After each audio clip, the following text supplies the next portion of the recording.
فضیلت بیان فرمائی، فرمایا وہ بڑے میاں سے کہ علم حاصل کرنے کے شوق میں جو تم اپنے گھر سے نکلے ہو اور گھر سے نکل کر یہاں آنے تک تمہارا جس درخت پر سے گزر ہوا ہے، جس پتھر پر سے گزر ہوا ہے، جس ڈھیلے پر سے گزر ہوا ہے، ان سب نے تمہارے لیے مغفرت کی دعا کی۔ یہ دوست اللہ کے نبی نے انہیں فضیلت بیان کی۔ پھر اللہ کے نبی نے انہیں ایک دعا سکھائی،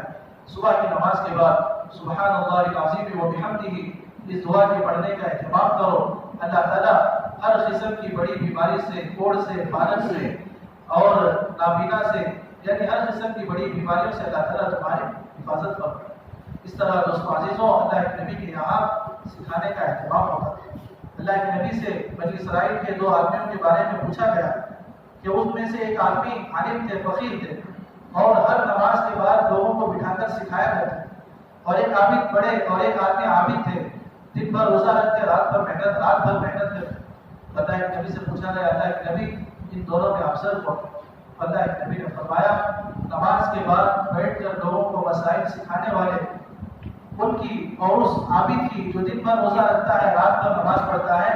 ان دونوں کے درمیان فضیلت ایسی ہے جیسے میری فضیلت تم میں سے ایک ادنا آدمی ہے۔ اس طرح دوستو عزیزوں، سیکھنے سکھانے کا بھی اہتمام ہمیں روزانہ کی محنت میں کرنا ہے۔ حیات الصحابہ میں حضرت ابو امامہ باہلی رضی اللہ عنہ غالباً واقعہ لکھا ہے کہ ان کے یہاں کیسا ماحول تھا سیکھنے سکھانے کا۔ دوستو عزیزوں، واقعہ 2 پہلو ہیں، اس واقعے میں 2 باتیں ہیں۔ پہلی تو بات یہ ہے کہ حضرت ابو امامہ رضی اللہ عنہ، ان کے بارے میں لکھا ہے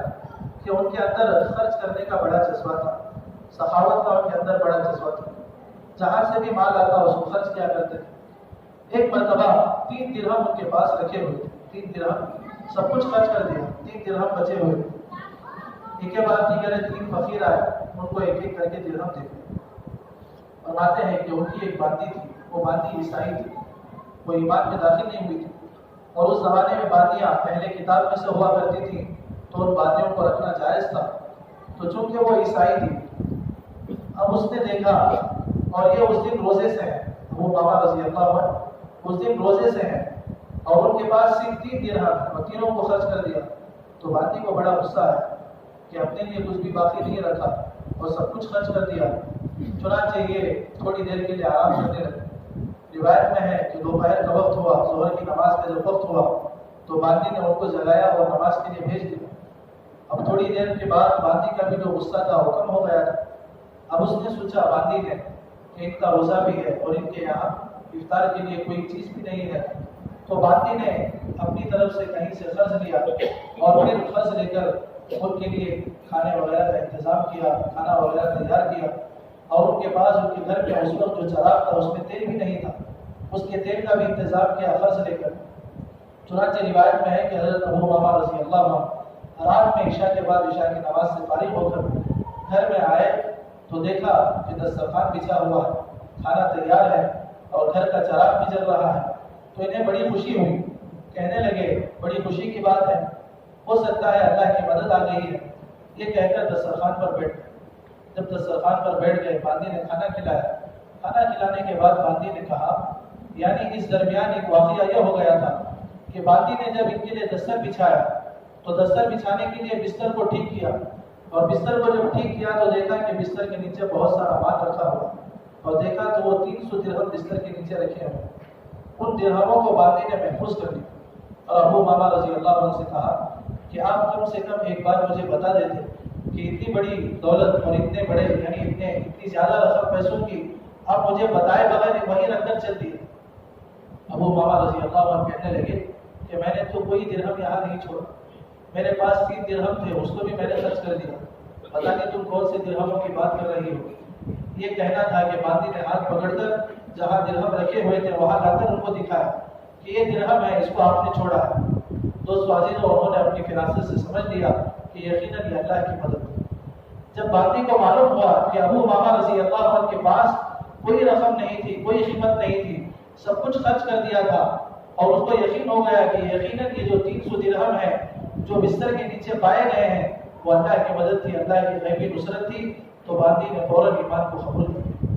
اس سے معلوم ہوتا ہے کہ کہ صحابہ کی محنت سے، صحابہ کے ساتھ رہنے سے لوگ ایمان میں کیسے داخل ہوتے تھے۔ صحابہ کا توکل اور صحابہ کا اللہ پر بھروسہ ایسا ہوتا تھا کہ ساتھ میں رہنے والے وہ ایمان میں داخل ہو جاتے۔ اور پھر آگے لکھا ہے کہ اس باقی نے حضرت ابو امامہ رضی اللہ عنہ کی صحبت میں رہ کر ایسا علم حاصل کیا، ایسی تعلیم پائی کہ ایک صحابی فرماتے ہیں کہ میں نے حمص کی جامع مسجد میں، اس زمانے میں ملک شام کا ایک بڑا شہر تھا حمص، اس کی جامع مسجد میں یہ باندھی بیٹھ کر لوگوں کو فرائض اور احکامات اور مسائل بتایا کرتے مستورات۔ دوستو عزیزوں، اس واقعے کو نقل کر کے لکھا ہے کہ صحابہ کی صحبت میں رہ کر باندیاں یعنی لوگ مرد ہو یا عورتیں وہ ایمان بھی سیکھتے تھے اور علم بھی سیکھتے تھے۔ ایسا نہیں کہ صرف ایمان سیکھ لیا، ایمان کے ساتھ صحبت کا اثر، صحابہ کی صحبت کا اثر ایسا ہوتا تھا کہ ان کے اندر کا جو علم تھا وہ بھی وہ ان کے اندر منتقل کرتے۔ عیسائی تھی، نصرانی تھی، لیکن ایمان قبول کرنے کے بعد علم کو ایسے حاصل کیا کہ ایک زمانہ آیا کہ حمص کی جامع مسجد میں بیٹھ کر وہ باندھی لوگوں کو فرائض سکھا رہی، لوگوں کو سنتیں سکھا رہی اور لوگوں کو مسائل بتا رہی ہیں۔ یہاں تک کہ لفظ جو استعمال کیا ہے وہ فقیہ کا لفظ استعمال کیا۔ فقیہ اس کو کہتے ہیں جس کا درجہ عالم سے بڑا ہو۔ اس لیے دوستوں عزیز و بزرگوں، ہمیں بھی اپنے گھروں میں ایمان کے حلقوں کے ساتھ، اپنی مساجد میں ایمان کے حلقوں کے ساتھ تعلیم کے حلقوں کو بھی قائم کریں۔ اسی لیے اس بات پر زور دیا جا رہا ہے کہ ہمارے گھروں میں بھی ایمان کے تعلیم کے حلقے لگیں، وظائف کی تعلیم، مسائل کی تعلیم، تاکہ ہمارے اندر ہر بات کے اندر گہرائی آئے، ہماری ہر چیز کے اندر گہرائی آئے، کوئی بات سرسری نہ ہو کہ صرف سرسری طور پر ہم لے کر چلیں، پوری گہرائی کے ساتھ، پوری بصیرت کے ساتھ بات کو لے کر چلنا ہے، کام کو لے کر چلنا ہے۔ اس کے لیے تعلیم کا حلقہ بہت ضروری ہے، اور تعلیم کا حلقہ صرف بنیادی چیزوں کے سیکھنے کی حد تک نہ ہو، بلکہ روزانہ ہماری ترقی ہو، فرائض کو ہم سیکھیں، واجبات ہم سیکھیں، سنتیں ہم سیکھیں، بنیادی جو مسائل ہیں، گہرے جو مسائل ہیں ان کو بھی ہم سیکھیں، قرآن میں بھی ہم روزانہ ترقی کریں، روزانہ ہم قرآن کو سیکھتے رہیں، ایک دو آیت یاد کرتے رہیں، ایسے یاد کرتے رہیں کہ کئی صورتیں ہمیں یاد ہو، قرآن کے کئی پارے ہمیں یاد ہو۔ اس طرح دوستو عزیز و بزرگوں، ہمیں سیکھنے سکھانے کو، تعلیم کو بھی لے کر چلیں۔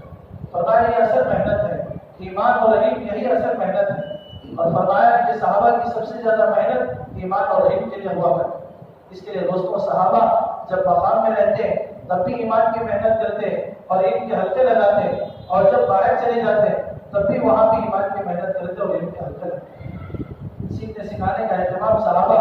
مقام میں بھی کرتے اور باہر نکل کر بھی کرتے۔ حضرت نے بیان کیا ہے، لکھا ہے کہ یہ تعلیم کی مشغولی صحابہ کی سفر میں بھی رہتی تھی، حضر میں بھی رہتی، خوشحالی میں بھی رہتی تھی، تنہائی میں بھی رہتی۔ صحابہ خوشحال ہیں تب بھی ایمان کو سیکھ رہے ہیں، علم کو سیکھ رہے ہیں، علم کو سکھا رہے ہیں، ایمان کو سکھا رہے ہیں۔ صحابہ تنہائی میں ہے، تندرستی میں ہے، تب بھی ایمان کو سیکھ رہے ہیں، ایمان کو سکھا رہے ہیں، علم سیکھ رہے ہیں، علم سکھا رہے ہیں۔ صحابہ سفر میں ہیں تب بھی ایمان کو سیکھ رہے ہیں، علم کو سیکھ رہے ہیں، علم کو سکھا رہے ہیں، ایمان کو سکھا رہے ہیں۔ اس لیے دوستو عزیز و بزرگوں، فرمایا یہ محنت کے دو رخ ہیں، ایک تو مقامی محنت ہے کہ مقام میں رہ کر بھی مقامی اعمال کے ذریعے سے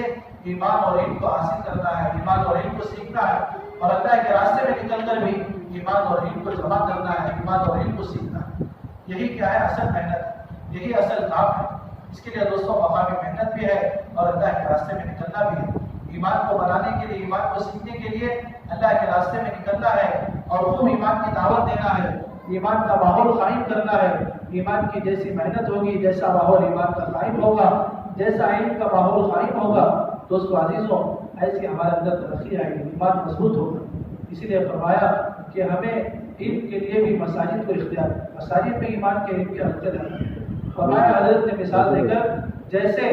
نماز کے لیے مسجد ضروری ہے، ایسے ہی علم کے لیے بھی مسجد ضروری ہے۔ نماز کے لیے جیسے مسجد ضروری ہے، مسجد میں آنا ضروری ہے، ایسے ہی علم سیکھنے کے لیے ہمیں مسجد میں آنا ضروری ہے۔ فرمایا 600 سال تک، 600 ہجری تک، اللہ کے نبی صلی اللہ علیہ وسلم کے زمانے کے بعد 600 ہجری تک جو علم کے سیکھنے سکھانے کا ماحول تھا وہ مساجد میں تھا۔ پھر دوستوں حوادثات کی وجہ سے، تغیرات کی وجہ سے علم مسجد سے نکل گیا، لیکن اس کا یہ مطلب نہیں کہ ہم کیا ہے علم کو روک سکتے۔ دوبارہ اس وقت یہ بات کہی جا رہی ہے، ایمان کے حلقے، علم کے حلقے دوبارہ ہم مسجد میں قائم کریں، مقام میں بھی رہ کر قائم کریں اور اللہ کے راستے میں نکل کر بھی قائم کریں۔ اس لیے دوستو عزیزوں یہ بات بتائی جا رہی ہے کہ 24 گھنٹے ہم اپنی مسجد کو آباد کرنے کی فکر کریں، 24 گھنٹے ہماری مسجدیں آباد ہیں۔ جس کا جو وقت فارغ ہو وہ مسجد میں لے کر آئے، اور مسجد میں کوئی نہ کوئی عمل ہو رہا، فجر کے بعد، ظہر کے بعد، عصر کے بعد، مغرب میں، عشاء میں، رات میں۔ اللہ کے نبی صلی اللہ علیہ وسلم کی مسجد کا یہی حال تھا کہ کبھی بھی اللہ کے نبی کی مسجد کوئی ایمان کے علم کے دعوت کے حلقوں سے خالی نہیں ہوتی۔ جب بھی جو کوئی بھی اپنا وقت اور اپنی حاجت لے کر مسجد میں آتا تو وہ مسجد میں کچھ نہ کچھ پا کر جاتا۔ اس طرح دوستو عزیزوں، ہمیں اپنی مسجدوں کو 24 گھنٹے اپنے مقام پہ رہتے ہوئے آباد کرنا کہ ہماری مسجدیں 100% آباد ہو جائیں، ہر ساتھی کا تعلق وہ مسجد سے جڑ جائے۔ اس لیے فرمایا ہماری ملاقاتیں وہ ملاقات بطور نام نہیں ہے، بلکہ ہماری ملاقات مسجد کے لیے ہے کہ ہر ساتھی کا وقت مسجد کے لیے وصول کیا جائے۔ فرمایا کہ جس طرح ہم لوگوں کی تشکیل کرتے ہیں پچھلے 4 مہینے کی، ان کا نام لکھتے ہیں، ان کے وصول کرنے کی فکر کرتے ہیں، ایسے ہی عام سے عام ساتھی سے ہم مسجد کے لیے وقت ان کا وقت لکھیں، ان کا نمبر لکھیں، ان کو وصول کرنے کی فکر کریں کہ آپ نے اتنے وقت سے اتنے وقت تک مسجد میں وقت دینے کا وعدہ کیا، ظہر میں آپ نے مسجد میں وقت دینے کا وعدہ کیا۔ فرمایا جس طرح پچھلے 4 مہینے کے ساتھیوں کی وصولی ہوتی ہے، ایسے ہی روزانہ مسجد کو وقت دینے والوں کی وصولی۔ اس طرح دوستو اگر ہم نئے ساتھیوں کو وصول کریں گے، نئے ساتھیوں کو مسجد میں لائیں گے، تو اس سے ایک تو ہمارا عملہ بڑھے گا اور ہماری مسجد آباد ہوگی۔ مسجد آباد ہوگی، لوگوں کے مسائل حل ہوں گے اور محلوں میں خوشحالی آئے۔ اگر مسجد ویران ہو گئی تو لوگوں کی زندگیاں بھی ویران ہوں، محلے ویران ہو جائیں۔ اسی لیے اللہ کہ نبی صلی اللہ علیہ وسلم نے فرمایا حدیث میں جہاں 3 کام ہوں گے، مسجد کی آبادی کی محنت ہوگی، راتوں میں اٹھ کر اللہ سے مانگنا ہوگا، اس علاقے میں اس جگہ اللہ تعالیٰ اپنے عذاب کو واخر کرے۔ تو دوست عزیزوں، یہ وہ محنت ہے کہ جس کے ذریعے سے اللہ تعالیٰ ہمیں دنیا میں بھی راحت، چین، سکون عطا فرمائیں گے، عافیت عطا فرمائیں گے اور آخرت میں بھی اپنے عذاب سے بچائیں۔ اس کے لیے دوستوں ہمت کریں، ارادہ کریں کہ ہم اللہ کے راستے میں نکل کر ایمان کو، علم کو سیکھیں گے۔ اللہ کے راستے میں نکلنا یہ اللہ کا حکم ہے۔ جیسے دعوت ایک فریضہ ہے، نماز ایک فریضہ ہے، ایسے ہی دوستوں عزیزوں بزرگوں اللہ کے راستے میں نکلنا یہ بھی اللہ کا حکم، اللہ کا ایک حکم ہے۔ اللہ نے فرمایا انفروا خفافا وثقالا، ہر حال میں ہلکے ہو یا بھاری اللہ کے راستے میں نکلو۔ حیات الصحابہ میں حضرت نے لکھا ہے کہ حضرت طلحہ رضی اللہ عنہ یا ابو طلحہ انصاری رضی اللہ عنہ بیٹھے تھے اور قرآن پڑھ رہے تھے۔ جب قرآن کی آیت پر پہنچے، بہت بوڑھے ہو چکے تھے، جب قرآن کی آیت پر پہنچے تو رونے لگے اور فوراً اپنے بچوں سے کہا کہ ارے میرے لیے اللہ کے راستے میں نکلنے کا سامان تیار ہے، اس لیے کہ اللہ نے حکم دے دیا ہے انفروا خفافا وثقالا، ہلکے ہو یا بھاری، صحت مند ہو یا بیمار ہو، خوشحالی میں ہو یا تندرستی میں ہو، ہر حال میں اللہ کے راستے میں نکلو۔ چونکہ بوڑھے تھے، بچوں نے تسلی دی کہ ابا جان آپ نے تو اللہ کے راستے میں بہت سفر کیا ہے، آپ اللہ کے نبی صلی اللہ علیہ وسلم کے زمانے میں بھی چلے ہیں، ابو بکر رضی اللہ عنہ کے زمانے میں بھی چلے ہیں، عمر رضی اللہ عنہ کے زمانے میں بھی چلے ہیں، اب آپ رہنے دیں، اب آپ کے بدلے میں نکل جائیں۔ فرمایا ایسا نہیں، ایسا ہرگز نہیں ہو سکتا، تم میرے لیے سامان تیار کرو۔ چنانچہ بچوں نے سامان تیار کرایا اور ان کو اللہ کے راستے میں بھیج دیا۔ فرماتے ہیں کہ سمندر کا سفر تھا اور اسی کے درمیان ان کا انتقال ہوا اور 7 دن تک صحابہ ان کی لاش کو لے کر پھرتے تھے، کوئی جزیرہ نہیں ملا دفنانے کے لیے۔ 7 دن کے بعد ایک جزیرہ آیا، وہاں آ کر ان کو دفنایا۔ ابو ایوب انصاری رضی اللہ عنہ کے بارے میں کتنی مرتبہ آپ سن چکے ہیں کہ بیماری کی حالت میں اور انتہائی بڑھاپے کی حالت میں چلے ہیں اور جماعت کے جو امیر تھے ان سے کہا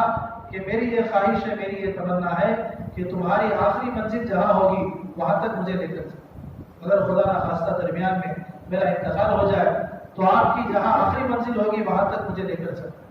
دوستو عزیزوں، اس طرح صحابہ کے اندر نکلنے کا شوق تھا۔ عمر رضی اللہ عنہ فرماتے ہیں کہ بے شک حج یہ بڑا فضیلت والا عمل ہے، لیکن اللہ کے راستے کا خروج وہ حج سے زیادہ فضیلت رکھتا ہے۔ دوستو عزیزوں، اگر ہم اللہ کے راستے میں نکلنے کو اللہ کا حکم سمجھ کر نکلیں گے تو پھر یہ ہمارے لیے نکلنا بھاری نہیں ہوگا۔ اللہ نے فرمایا الا تکفروا يعذبكم عذابا الیما، کہ تم جب تم سے کہا جائے نکلنے کو تو نکل جایا کرو، اگر نکلنے میں تاخیر ہوگی، نکلنے میں کوتاہی ہوگی تو پھر اللہ کے عذاب کا انتظار۔ کتنی مرتبہ حضرت کعب رضی اللہ عنہ کا واقعہ ہم سنتے ہیں کہ تھوڑی سی تاخیر ہو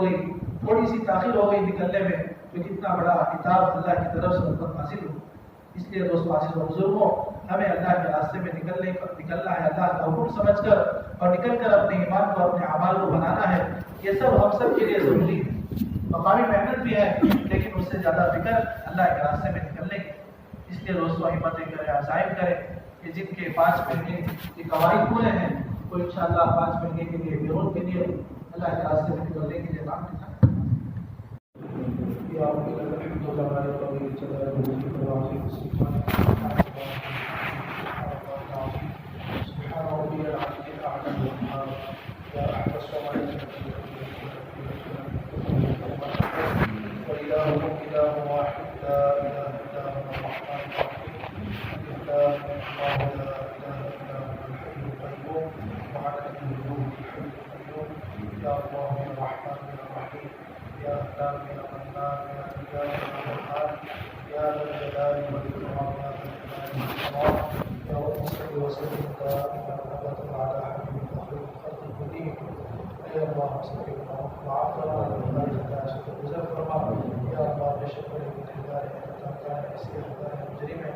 اپنے بدن سے اپنے کرم سے اللہ ہم سب کو معاف فرما، اے اللہ ہمارے چھوٹے بڑے گناہوں کو معاف فرما، ہم سب کی مغفرت کے فیصلے فرما، اے اللہ گناہوں سے ہم سب کو پاک و صاف فرما، گناہوں کی رغبت ہمارے دل میں پیدا فرما، اعمال صالحہ کی رغبت ہمارے دل میں پیدا فرما، اے اللہ ان کی محنت کے سلسلے میں جو بھی کمی ہوتا ہے سود غفلت بھی اپنی مدد سے معاف فرما، اے اللہ اپنے کرم سے معاف فرما، اے اللہ ذمہ داری کا احساس ہمارے اندر پیدا فرما، اے اللہ ذمہ داری کا احساس ہمارے اندر پیدا فرما، کام کو کام سمجھ کر ذمہ داری کے ساتھ کرنے کی توفیق نصیب فرما، سستی اور غفلت سے حفاظت فرما، اے اللہ سستی اور غفلت سے حفاظت فرما، اے اللہ سستی اور غفلت سے جی چرانے سے حفاظت فرما، اے اللہ اپنے آپ کو بصیرت کے ساتھ، اے اللہ محنت کی عصمت کے ساتھ، اے اللہ ہمیں محنت میں لگنے کی توفیق نصیب فرما، اے اللہ آپ کی ذات سے ذات کے تعلق نصیب فرما، آپ کی ذات کا آنے کا یقین ہمارے اندر پیدا فرما، آپ کے وعدوں کا یقین پیدا فرما کر اعمال صالحہ میں استقامت عطا فرما، اپنے وعدوں کا خوف پیدا فرما کر برے اعمال سے ہماری حفاظت فرما، آپ کو راضی کرنے والے اعمال کرنے کی توفیق نصیب فرما، آپ کو ناراض کرنے والے اعمال سے ہماری حفاظت فرما،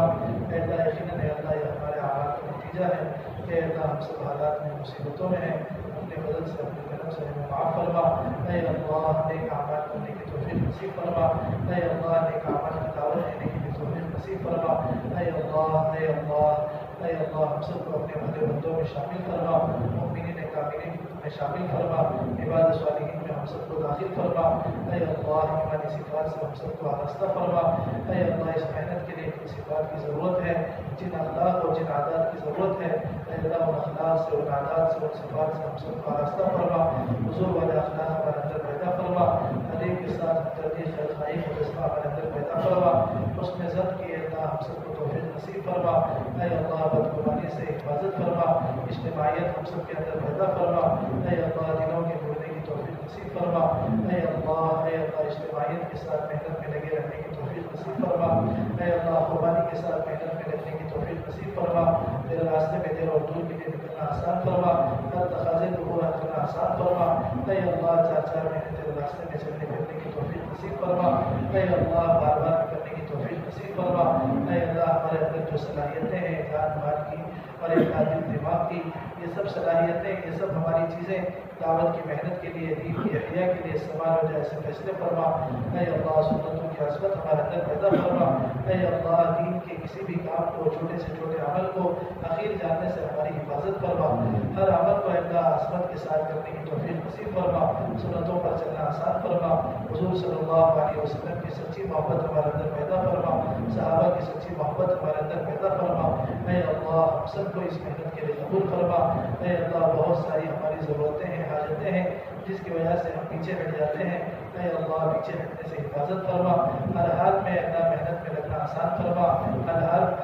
میں چلنا آسان فرما، اے اللہ ہم سب کی ضرورتوں کو اپنے خزانہ غیب سے پورا فرما، ہماری حاجتوں کو اپنی قدرت سے پورا فرما، غیر کے سامنے ہاتھ پھیلانے سے ہماری حفاظت فرما، کسی کا محتاج بن کر زندگی گزارنے سے حفاظت فرما، ہر چیز تجھ سے مانگنے کی توفیق نصیب فرما، اے اللہ ہم سب کو اللہ ہماری ضروریات سے فارغ فرما کر ہمیں دین کی محنت کے لیے فارغ فرما، دین کی محنت کے لیے فارغ فرما، اے اللہ دین کی محنت سے جی چرانے سے پوری حفاظت فرما، اے اللہ محنت میں لگنے کی توفیق نصیب فرما، امت کا غم امت کی فکر ہمارے اندر پیدا فرما، اے اللہ ہم اپنے ذاتی نقصان کو نقصان سمجھتے ہیں، دین کے نقصان کو نقصان نہیں سمجھتے، اے اللہ اس سے ہماری حفاظت فرما. اے اللہ درد و فکر اور اللہ تڑپ ہمارا اندر پیدا فرما. اے اللہ کے جو بیمار ہیں پریشان ہیں بیماریوں کو پریشانیوں کو دور فرما. صحت و عافیت والی زندگی مقدر فرما. جب تک دنیا میں رہیں چین سکون عزت اور عافیت کی زندگی ہمیں نصیب فرما. آخرت میں بھی ہمیشہ ہمیشہ کی کامیابیوں سے مالا مال فرما. ہمیشہ ہمیشہ کی ذلت اور رسوائی سے حفاظت فرما. موت اور بعد الموت میں برکت نصیب فرما. اے اللہ آخرت کے مقدمے کا فکر ہمارے اندر پیدا فرما. قبر کے عذاب سے حشر کے عذاب سے ہماری حفاظت فرما. بغیر حساب و کتاب کے جنت الفردوس کا داخلہ مقدر فرما. اے اللہ حسن خاتمہ نصیب فرما. برے خاتمے سے پوری پوری حفاظت فرما. برے خاتمے سے پوری پوری حفاظت فرما. صحیح زندگی سنت اور شریعت کے مطابق گزارنے کی توفیق نصیب فرما. اے اللہ ہم نے جو مانگا ہے اپنے مدد سے اپنے کرم سے عطا فرما. اے اللہ بہت تھوڑا اپنی حیثیت کے مطابق مانگا ہے اپنی شان کے مطابق عطا فرما. اے اللہ ہماری مختصر سی دعاؤں کو حضور صلی اللہ علیہ وسلم کی صحبت میں